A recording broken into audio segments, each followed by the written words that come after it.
Hi hello வணக்கம் மக்களே, நான் எம்ஜிஆர் பேசுகிறேன். இன்றைக்கி என்ன பார்க்க போகிறோம்னா 2 பவுனில் ஒரு கை செயின், 1 பவுனில் ஒரு கை செயின், அதுக்கப்புறம் பேபி பேங்கிள்ஸ் ரெண்டு இருக்குது, ஒரு ரிங்கு. ஸோ இது எல்லாமே நம்ம வந்து பை பண்ணிக்கலாம். வேணுங்கிறவங்க பேஜை மறக்காம ஃபாலோ பண்ணிக்கோங்க. என்னுடைய நம்பரான் கன்ஃபார்ம் பண்ணிட்டு பேமெண்ட் பண்ணுங்க. வேறு யாரும் என்னோட வீடியோ கமிஷன் கேட்டால் பேமெண்ட் போடாதீங்க. அதுவும் ஃபேஸ்புக்கில் உங்கள் நம்பரை வந்து தயவுசெய்து போடாதீங்க. ஸோ ஸ்கேம் நடக்கிற வாய்ப்பு இருக்குது. இதுக்கு நமக்கு செய்கூலி சேர் எதுவுமே கிடையாது. ஃபுல் அண்ட் ஃபுல் நீங்கள் அமௌண்ட் கொடுத்து வாங்கிக்கலாம். பாய் மக்களே. 2 பவுனில் ஒரு மென்ஸோட ஒரு கை செயின் பார்க்க அழகாக சூப்பராக இருக்குது.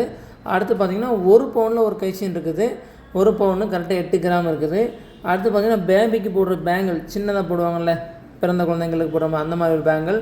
அதுக்கு அடுத்து ஒரு சின்ன ரிங்கு, நம்ம ஜென்ஸோ லேடிஸோ 2 பேரும் கொடுக்குற காமன் ரிங்கு தான். அதுபோக பேபி வளையல் சின்னதாக இருக்குது. ஓகேங்களா? வேணுங்கிறவங்க பேஜை மறக்காம ஃபாலோ பண்ணுங்கள். ஃபுல் அமௌண்ட் பண்ணிங்கன்னா கொரியர் சர்வீஸ் கண்டிப்பாக உண்டு. பாய் மக்களே.